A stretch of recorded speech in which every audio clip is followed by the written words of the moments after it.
Thank you very much. Thank you very much. Mr. President, Madam Prime Minister, Madam Rector, Ministers, former President, Ambassadors, ladies and gentlemen, and dear friends. First of all, let me start by thanking you and for inviting me and for the warm welcome.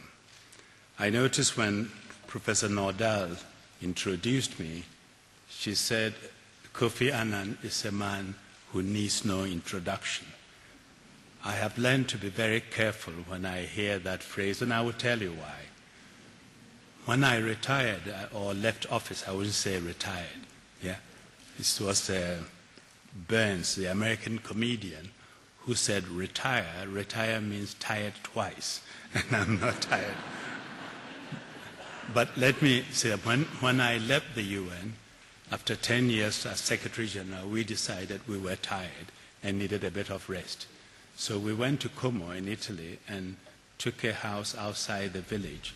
And we were going to stay there for 3 months. No newspaper, no television, no radio. We thought we should block out. After 6 weeks of this, I began to get a bit bored. So I said to my wife, let's go to the village and see if we can get a newspaper. We walked into a tobacco shop, and within 2 minutes, a group of men in a corner were staring at us. So I turned to my wife and said, I think we have blown our cover. They have recognized us. How do we manage the next 6 weeks? Then I noticed one of the men had broken away and was heading towards us. And as he got to me, he stretched out his hand and said, Morgan Freeman.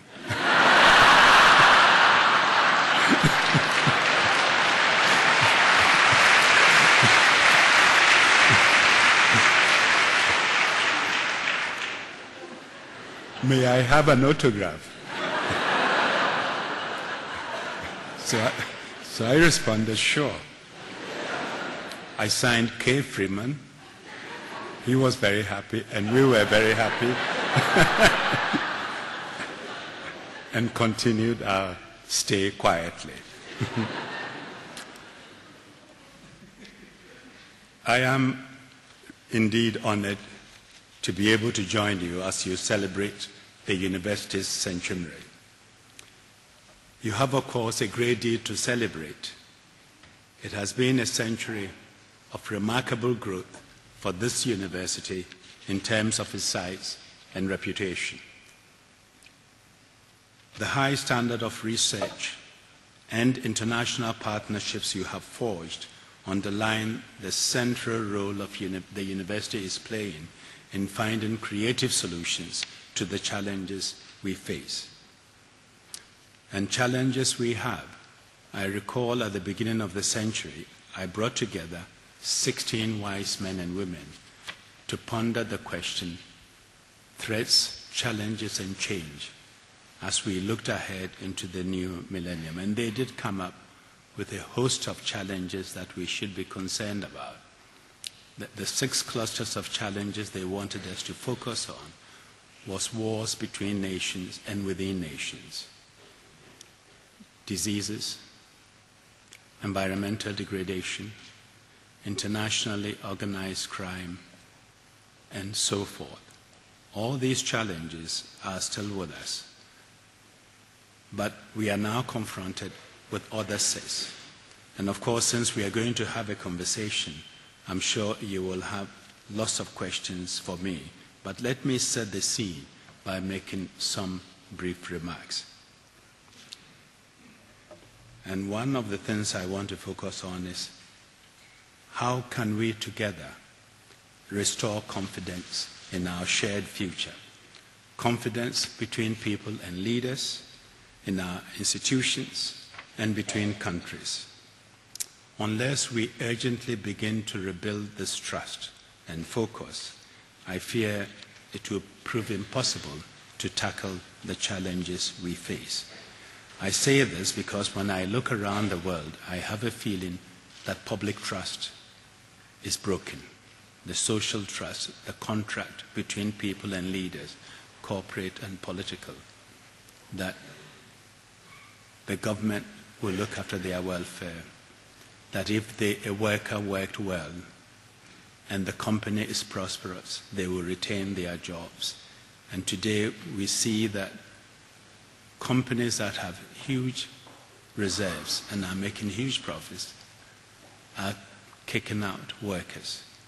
We see the challenges people have faced with the economic and social crisis, and they are looking helplessly at their leaders for solutions.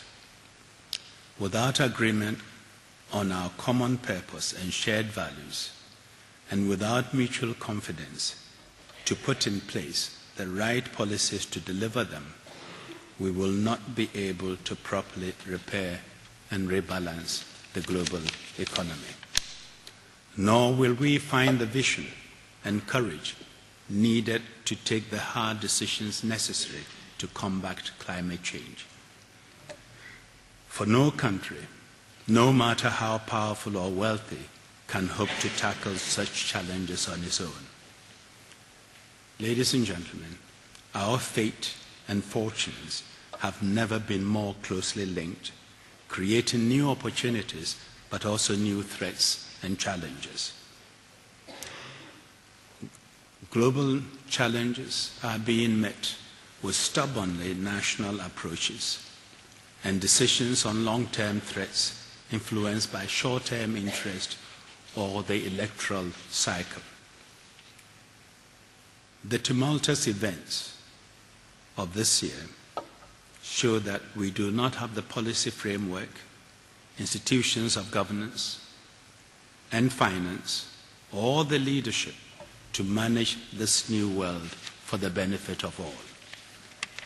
I don't need to tell an Icelandic audience, people of this country, the dangers we face if we don't correct these imbalances and put transparency, accountability, and fairness at the heart of decision-making. The global financial crisis hit Iceland before many other countries, and you seem to be on the mend. You learned firsthand the destruction that reckless individuals and unregulated and uncontrolled financial flows can cause. We have now seen the impact of these misjudgments and failures across the world. Individual greed and risk-taking, which brought first our banks and then economies to their knees. Governments and regulators ducked their responsibility to understand the risks being taken and to protect their citizens against them. The result is the severest economic and social crisis for decades. Billions of people who played no part in these mistakes are suffering in terms of lost jobs, squeezed incomes, and poorer quality of life. The major countries responsible for the imbalances in the global economy seem unable to look beyond their national self-interest and act collectively to promote balanced and sustainable growth. And at the national level, governments are struggling to get the balance right between policies to reduce debt and those to promote growth, support small businesses, create jobs, and protect the vulnerable. But the steps being taken to dramatically reduce deficits are proving a further brake on recovery and are widening the gap between the rich and the poor even more. The International Labour Organization has recently warned that austerity measures could cost 40 million jobs across the world next year. In human terms, and this is not statistics, in human terms, this means hardship and insecurity for the lives and prospects of 40 million families. It also means that young people whose experience and their unemployment levels is up to 7 times that of adults, will continue to suffer from lack of opportunity and will be unable to make meaningful contribution to society. The irony with the young is that in today's world of technology, they are the ones with the skills, computer skills and the scientific skills to help companies. And yet, when there's an economic downturn, the young are the first to let go because they don't have seniority, they are not union members, and their expertise are thus not exploited. We have seen their discontent in Spain, Greece, and very recently in New York. But it is not just the developed world which is suffering. 1 in 4 developing countries is seeing an excessive contraction of their economies. There is a real danger that much of the progress towards the Millennium Development Goals will be rolled back. The number of chronically undernourished people, instead of falling back, is heading above the 1 billion number, or 1 in 7 of everyone on the planet is considered poor. So it is no surprise that citizens across the world are angry and their trust in their leaders and institutions are so badly shaken. They believe that while governments may have decided that banks are too big to fail, they dismiss their citizens as too small to matter. They see austerity packages imposed which leave the wealthy largely untouched and chip away at the protection of the rest of the population. Within Europe, we watch in despair the political failure to tackle the Eurozone crisis, though this paralysis risks tipping the world back into recession. With increasing urgency, ordinary people are insisting that their leaders develop fair and effective policies which meet their needs and aspirations and do not punish the poor. They are demanding to be given a real voice and the chance to hold their leaders accountable for delivering on their promises. If we are to succeed in creating a fair world, we need to reform our multilateral institutions and make them more effective, transparent, and inclusive. This is perhaps one of the most difficult challenges we face. But decision-making can no longer simply reflect the views of the wealthy and the privileged. So how do we reframe our efforts to meet the challenges? And how can we restore trust and legitimacy in our institutions? First, we must put the values of solidarity, prudence, public spiritedness, and fairness at the heart of all that we do. Policies that drive the global economy must reduce the gap between the rich and the poor, within and between countries. We have to be ready to make existing global rules fairer and draw up and enforce regulations where none exist. And we need to place a premium on democracy, the rule of law, and respect for human rights, and not focus solely on economic growth and stability. Above all, there must be recognition that in our interconnected world, we succeed or fail together. Leaders and countries have so far struggled to embrace this new reality. It has led to competition, greater intolerance, and insecurity.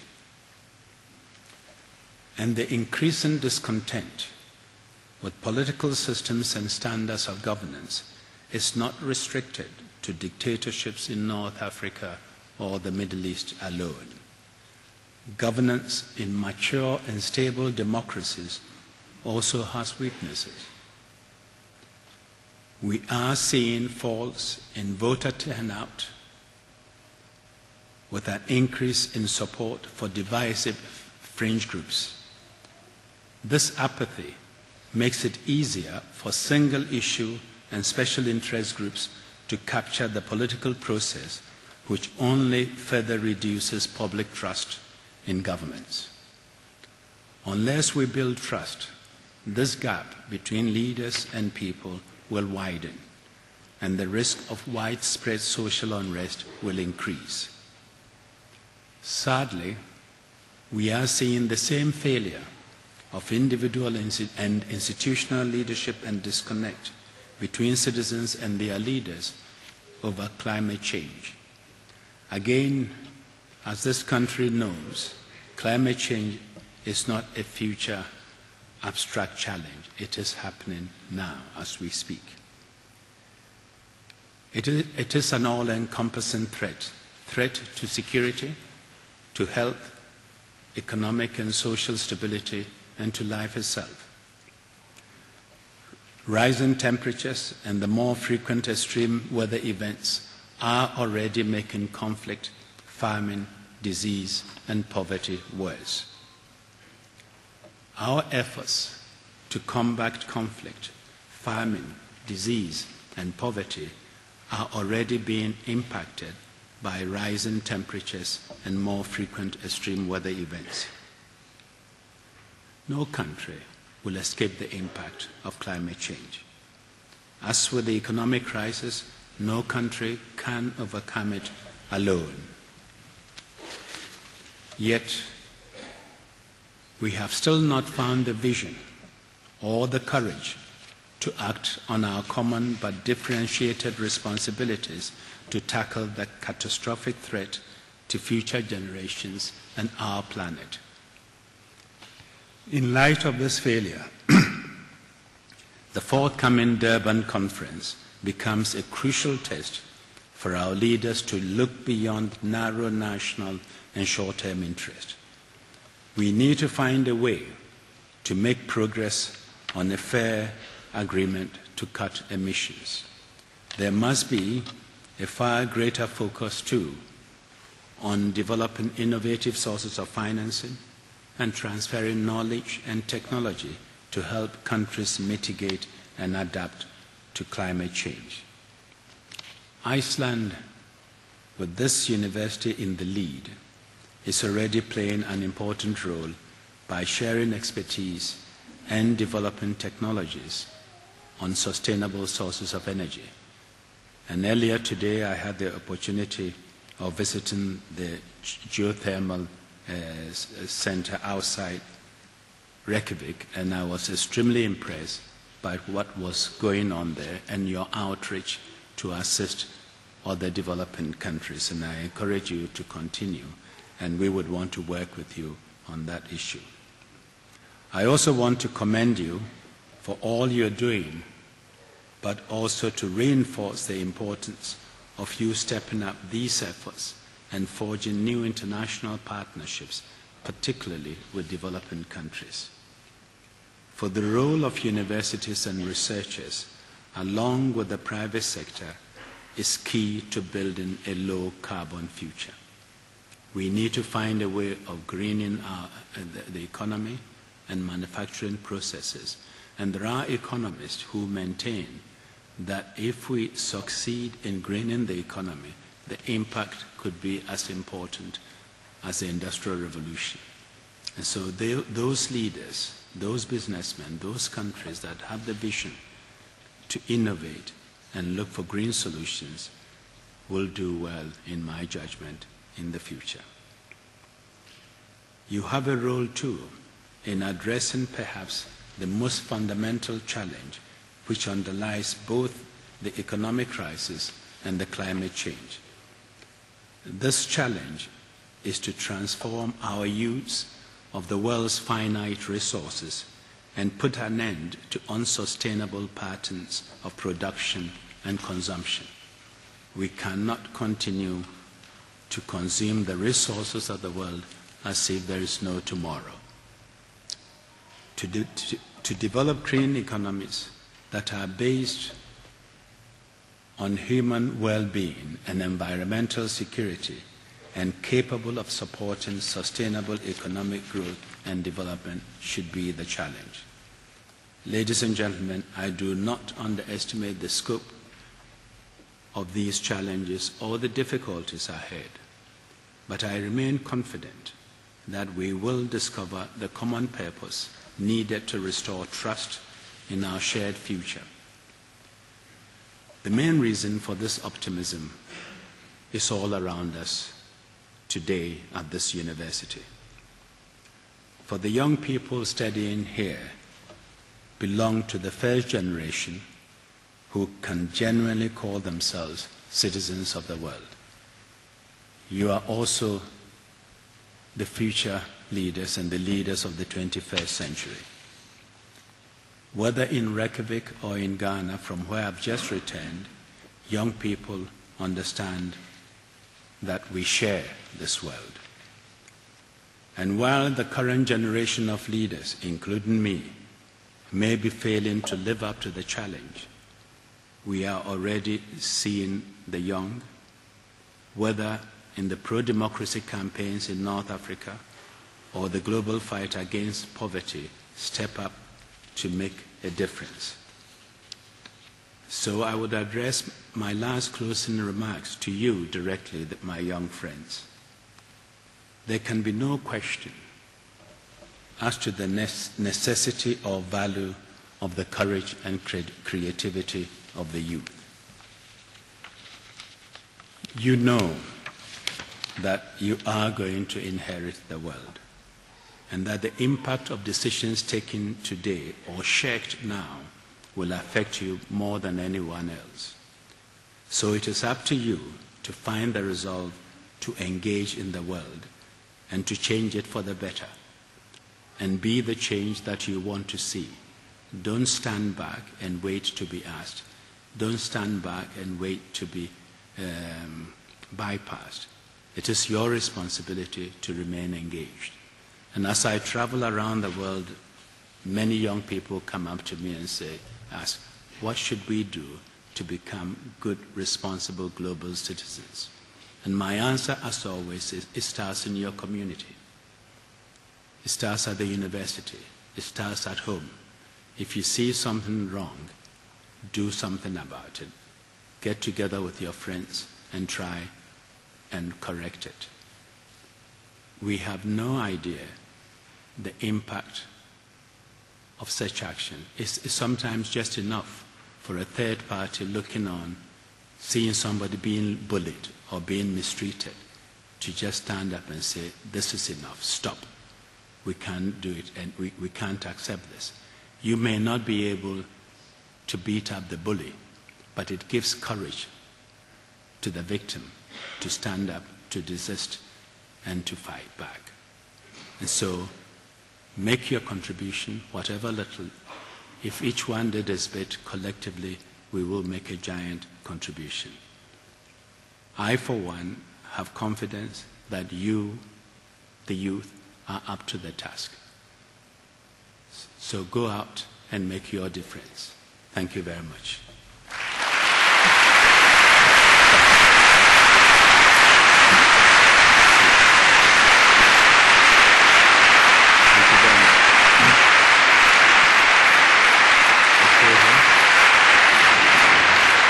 Thank you.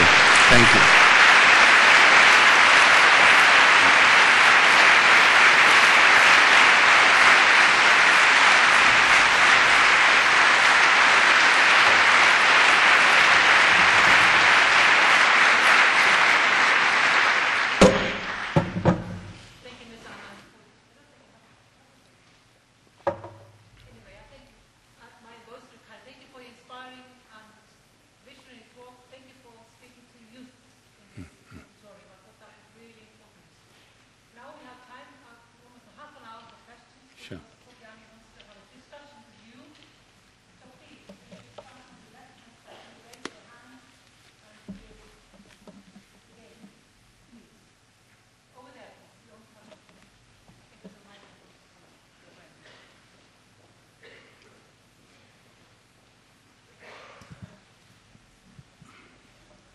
Thank you very much for your inspiring and but sobering presentation.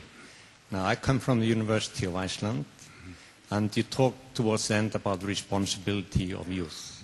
Can I ask you to reflect on the social responsibility of the universities as institutions, and to what extent you would wish them to take some proactive role or play some proactive role vis-à-vis these challenges you described?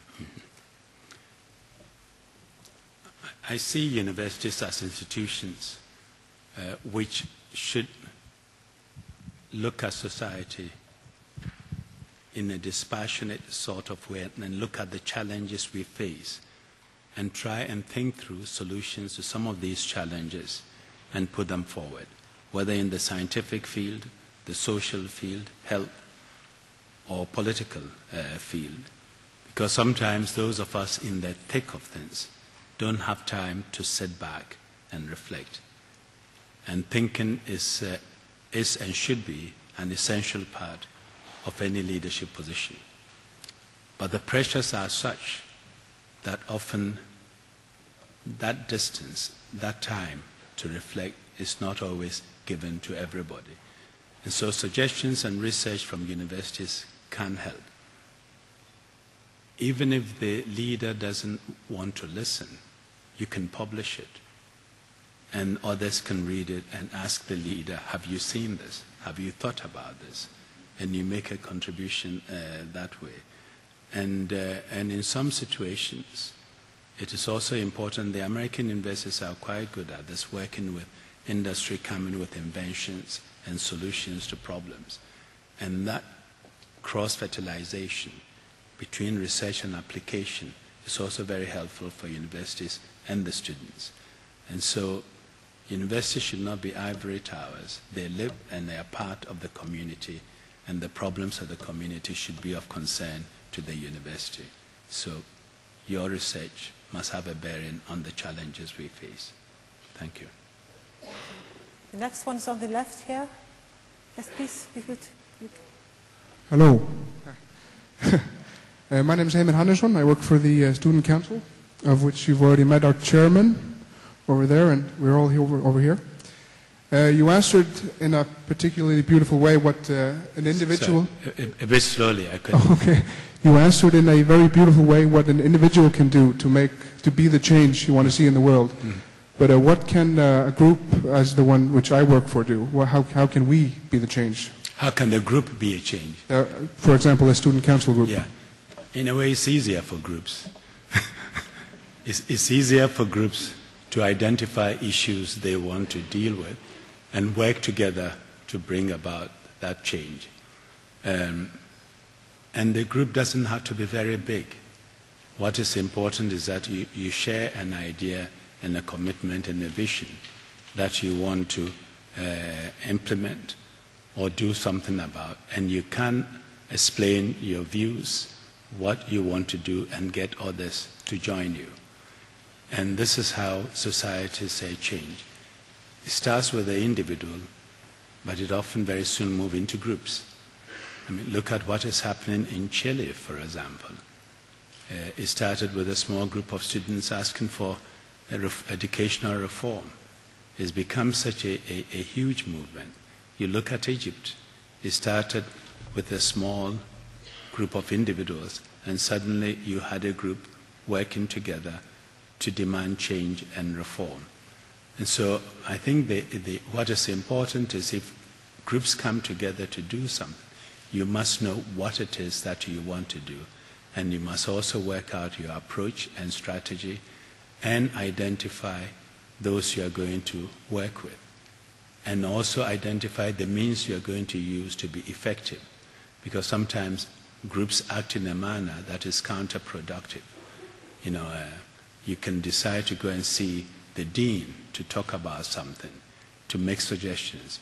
If you go to the dean and say, we've been thinking and we have an idea and we think if we can make this and that change, it would improve the situation for all of us, the dean will listen. But if you go in and say, hey, you don't know what you're talking about, you've been wasting our time all these years, he or she is not going to listen to you.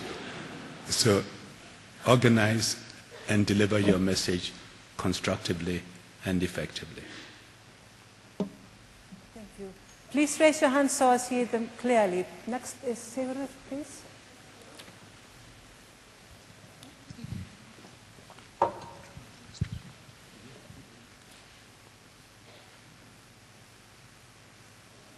Yeah, why don't you go first, and we have another one here.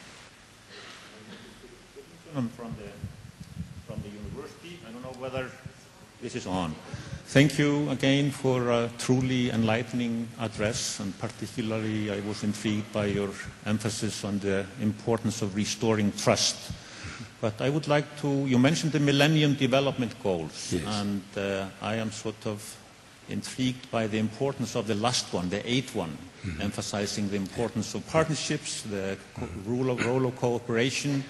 We are sometimes kind of overwhelmed by the wealth or the power of large nations. But what is truly the role of small nations? Don't we have a role in emphasizing and Yes. making sure that the Millennium Goals are reached?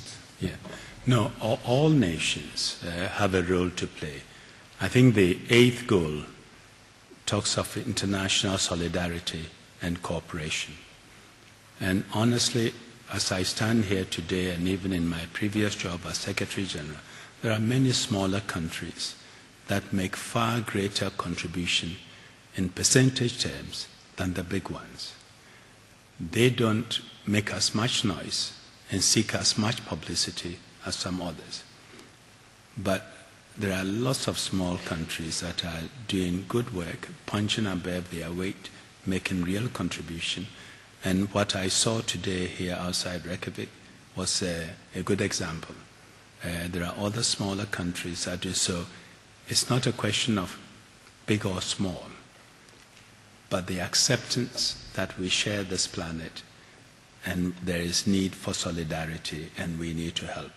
And I would want to encourage countries like yours to share the expertise. Your own history indicates what small countries can do, the way you have developed over the 100 years, and the things you've done in agriculture, in energy, in fisheries, can help many countries around the world. And I would urge you, and I would also encourage them to engage you. Thank you. Up there on the, yeah, please. I think, yeah. Got a microphone. There are microphones in different places in the auditorium, so please, if you're up there, you can be heard just as well as those down here. So please raise your hand. And I think there was a lady down there. There's a lady down there, so probably next time. go next to her. Please. Mr. Secretary, my name is Julia Burgos. I'm a marine biologist. I want to ask you about the role of despair. I think the role of despair. I think despair. Like despair. Despair, yes. Yeah. I think it's a big problem when we think about all the challenges that we're faced in terms of environmental degradation, conflict, and I see that a lot of people just drop their arms just by thinking that there is no solution. So how we deal with despair? How we avoid despair? Yeah. I think you've raised a very important point. Because sometimes when we discuss these issues and these problems, they loom so large, they seem so big, and there's a tendency for people to say, what can I, little individual, do about this? And this is why I do not believe in delivering gloomy and only pessimistic messages. Because as gloomy as the situation is, there are things that one can do. Take an individual, they ask what an individual can do, and you are in a way posing that question. Individuals have power. As individuals, when it comes to environment, for example, you have power by the choices you make when you buy things, the companies you frequent. You can decide that you're going to buy from a company that respects the environment. You're going to buy from a company that is trying to green its processes. You can decide that you're going to push the environment and the climate change up the political agenda to get politicians to pay more attention to it. And I'm talking generally, not just here in Iceland, where you seem to be doing environmentally very concerned and doing the right things. But individuals can push it up the agenda and force the politicians to do something about this. You know, we forget that good leaders are also good followers. When politicians do not lead, the people can make them follow. We've seen many examples recently around the world. In India, it was one man, Anna Hazare, who went on hunger strike, mobilized the public, and the Indian Parliament passed a law against corruption.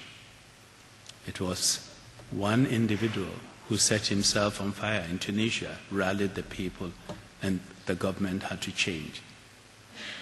Individuals gathered in groups at Tahrir Square and brought about change. I'm not saying that's the only form of change. There are problems sometimes with that form of change. But I'm giving this as an example as to how individuals and the public and the people are not powerless. If something is important to you, organize yourself, push it up the political agenda, step up the debate, and you are likely to see results. Go up to the woman there. Yes, please. Right. Hello? Ah. Okay. You surprise yourself. Yes, I am. But in a way, it's good that I waited a little bit, because my question connects very well to the previous question, but less on an individual level, but more like, because I'm traveling a lot between two countries, and I realize that not on an individual... Which two countries? Iceland and Germany. I'm German, but I'm doing my PhD here at the university.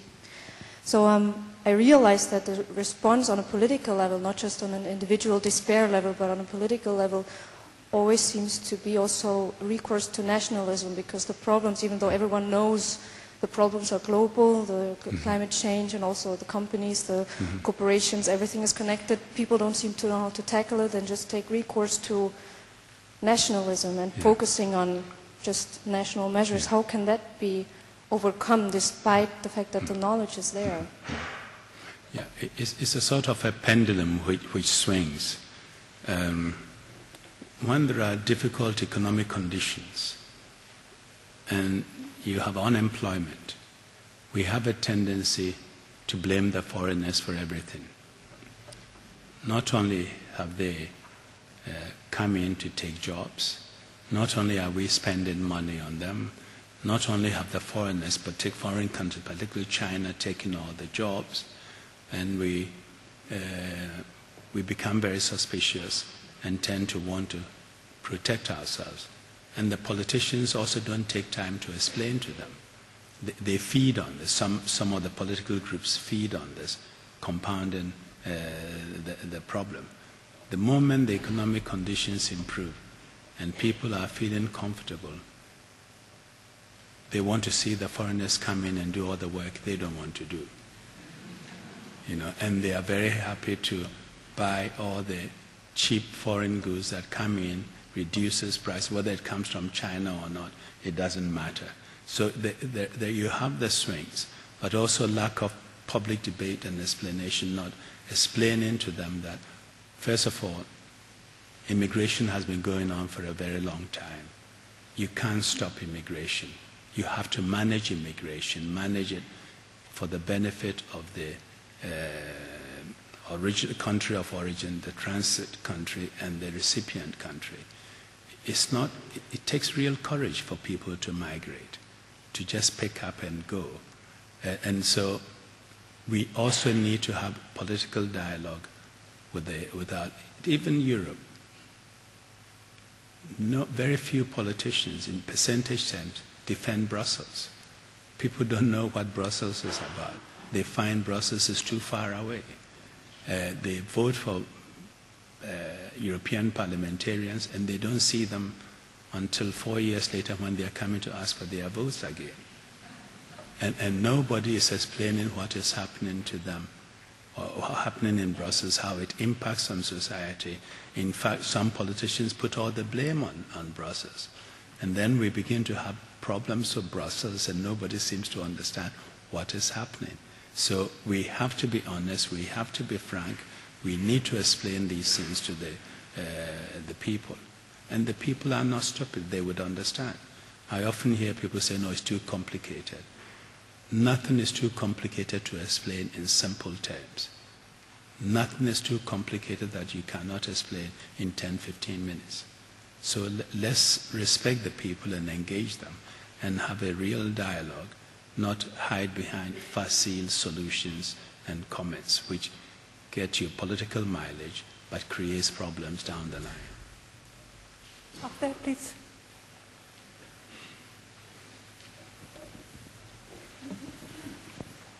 Hello, my name is Astros, and I was actually the youngest member of the Icelandic Constitutional Council, which worked earlier this year on reforming the Icelandic... May I ask you to speak a bit louder? I can't hear. Okay. Is it Icelandic Constitution? Yes, I was a member of the Icelandic Constitutional Council, which had the role of reforming the Icelandic Constitution. I was the youngest member there, and I was wondering if you think that the world leaders today give us, the youth, enough of significant opportunities to be the change that we want in the societies and for the future. Yeah. Thank you. Yeah. There was a very interesting phrase in your question. Do the leaders give us enough opportunity to be the change we want to be? Not always. Not always. Sometimes they do give that opportunity, but often they do not. And if they do not, what should you do as young people and as individuals? I often say that when young people come onto the job market, we often want them to have experience, to be hardworking, to have a good track record, and still be 21.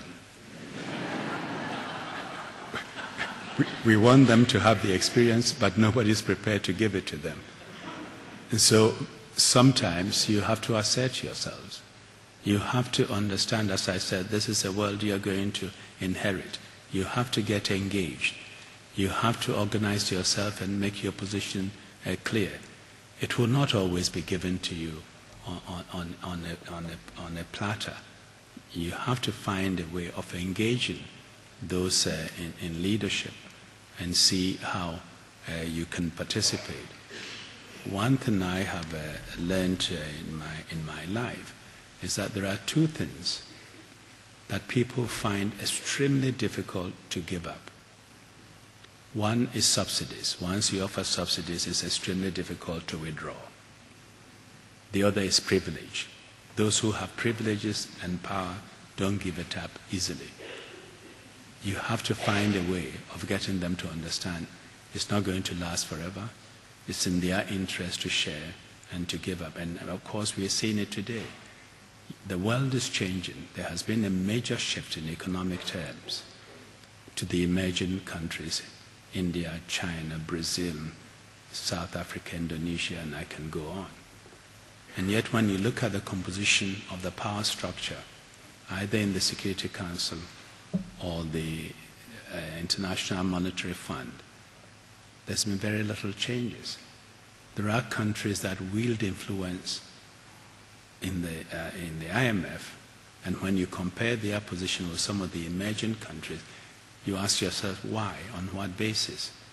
But I also believe that unless those privileged, with those countries with privilege in institutions like the IMF, sit back and ask themselves, what power, how much power are we prepared to give up to make the participation of the new emerging countries meaningful so that we get cooperation?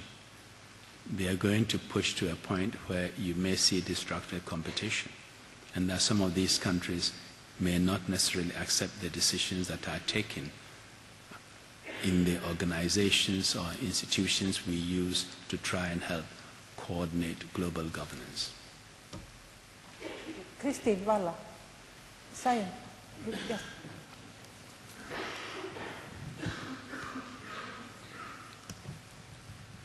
My name is Kristín Valla, and I'm a Dean of Engineering and Natural Sciences at the University of Iceland.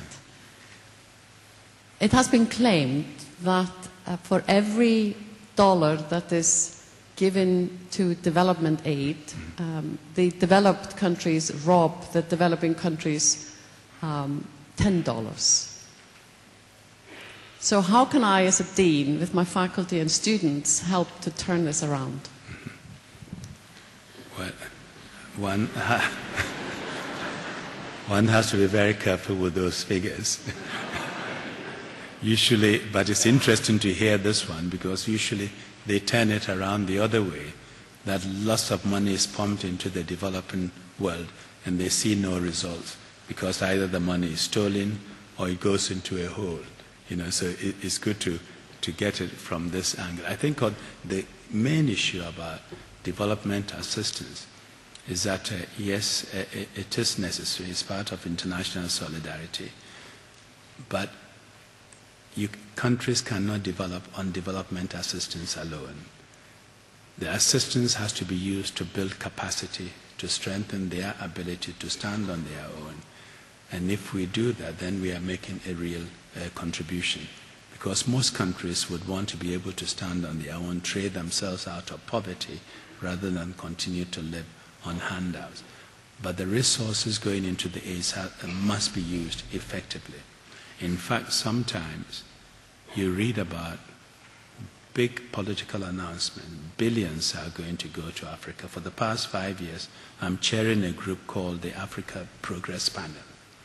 Some of the members are Michel Kamdesu, former head of IMF, Tony Blair, former President Obasanjo, and our work is to monitor the promises the G8 made at Gleneagles, where they were going to put in billions into Africa, and they were going to increase by 50% development assistance and all, and at the same time encourage African governments to improve governance and fight corruption. Both sides are not doing very well. The money the G8 promised is not going, but they got the press. The press was fantastic. At the end of the meeting, G8 offers billions, G8 is going to do this. But that is the end of the project. You often don't see much more after that. And of course, we have to push the African governments also to organize their end and ensure proper governance. So let me leave it there by saying aid is necessary, but it should be used to strengthen capacity, and both sides must know it's time limited and it's not something that is going to go on indefinitely. And if it's used that way, I think it would be helpful. I think we've got two short ones, one at the back there, and then one here in front. Anyway, if it doesn't work, there it works. Thank you. It's an honor to be able to ask you a question. I am very happy that you mentioned youth in particular. I've been a youth activist for many years. And for example, in leading the way for sustainable development in countries where a large part of the population is below 30, it's quite essential to mention youth. The problem I see in engaging youth is that there's a lack of structural influence, particularly maybe in the UN. Like even I know that, for example, the UN Habitat has a youth advisory board, and I'm thinking more in the sense of how do you see the potential of having more youth advisory boards, also maybe in the UN General Assembly, and actually structurally include youth. As you say, we are the future and we are the ones who will be the leaders. If we can't learn from the leaders within the system now, it's just going to be, discontinuity. So that's my question. I think the delegations to UN conferences are selected by their individual governments. Some governments have youth delegates in their delegation to the General Assembly and to the Economic and Social Council, so that they will learn and follow the debates, and also understanding that it's a way of transferring responsibility. And so what we need to do is to encourage more governments to include youth leaders in their youth delegates to the teams they send to the General Assembly. We should also perhaps organize more events for the youth to come together to discuss amongst themselves, and also have mixed sessions where the youth and the mature leaders come together to discuss. And I don't think there's enough of that. we also have a tendency not to talk to the youth when we are discussing problems dealing with the youth. I mean, if I have a medical problem, I go to a doctor. If it's an accountant problem, I seek a good accountant to talk to. But when it comes to youth, we don't talk to them, we decide for them. And that's also something that is changing, but has to change much faster. Particularly when you look at the demographics in the world today and the youth bulge. And most of these countries have rather young population. And when you look at the democratic revolutions in North Africa and Middle East, most of the people on the front lines were the youth. And after the change, they would want to play a role. Have they been prepared for it? Have they been given a chance to be prepared and to be able to play a responsible role after the change? That's not always the case. So engaging the youth and the youth themselves, organizing themselves to play a role, is also important. You have to take responsibility. They won't always give it to you. You can organize yourself and even approach your government and say, some governments have young people in the delegation. Don't you think it's a good idea? We do the same here. I'll be very quick. Hello, my name is Mari Sundli-Tveit. Let me just first express my deep gratitude for this inspirational speech that you've given.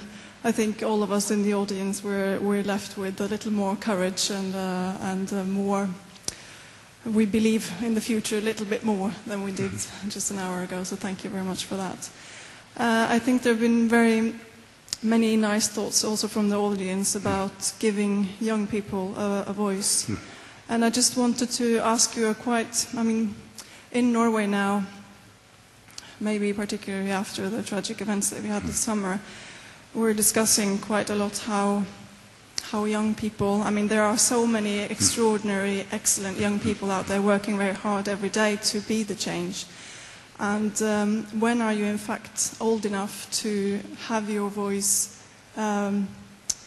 be heard also as part of sort of institutionalized democracy? Mm-hmm. And my very concrete question, I don't expect a yes or no answer, but we are discussing now, should 16-year-olds have the right to vote, for example? So, as I said, I don't expect the yes or no, but maybe some thoughts around this, because...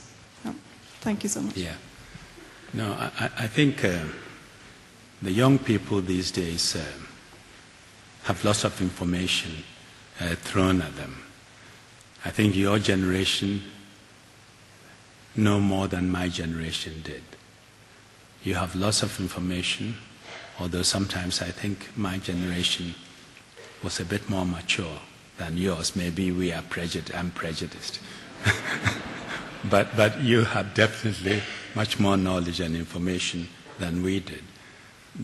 It is very difficult to come up with a formula as to what age one should become engaged and begin to assume leadership. It's very much an individual thing, but also societal thing. Some young people mature very quickly. I've seen 13-year-olds, 15-year-olds who behave and say and do things that you wouldn't imagine, who sometimes even get out and organize with other young people to do things. But when it comes to taking leadership position, the individual knows when the moment is right for him or her to move. The individual understands which issues are so important that you cannot sit back. Some issues are so shameful and appalling that none of us can sit back, however, regardless of age. But when it comes to taking political leadership, we have had prime ministers at the age of 21. I think one of the British prime ministers was about 21. And we have seen some incredible young people showing extraordinary leadership. this young woman, Camila Valoy in Chile, who has mobilized hundreds of thousands of students, got the trade union involved. If I had said, don't do anything till you are 25, she wouldn't be able to do what she's only 23, you know. And so I think what is important is society gives a space for people with the leadership ability, regardless of age. And I'm not saying 10 or 15, but those who have the ability to, once they consider you old enough to vote, it means you are old enough to have a voice and make a contribution. Those who are old enough to vote should be old enough to insist on playing a part in leadership or to assert leadership. So each society decides for itself. Some insist you have to be 21. Some say 18. If in Norway one says 16, so be it. But I must say, are you Norwegian? Yes. I must say, looking at last summer, at what happened, it was very, very moving. I was on a train from Sweden to Copenhagen when I was told there's been an accident and one person had died. It was the first report I got. By the time I got to Copenhagen, they said it was 2, only to discover it was much, much worse than that. But I think the lesson I draw from the Norwegian experience, which I found absolutely extraordinary, was the reaction of the people, the young people, the Prime Minister. You could have lashed out and gone after the individual, the terrible people in society, but you took the position that we will defend our values. We are not going to be scared. You rallied, you stood together and sent a powerful message. And I think that spirit of Oslo is something that is a powerful message for countries and peoples around the world, that it doesn't have to be eye for an eye. You don't always have to lash out. You know, you have to find a better way of dealing with these crises. And I think Norway and the Oslo spirit gave us that. Thank you.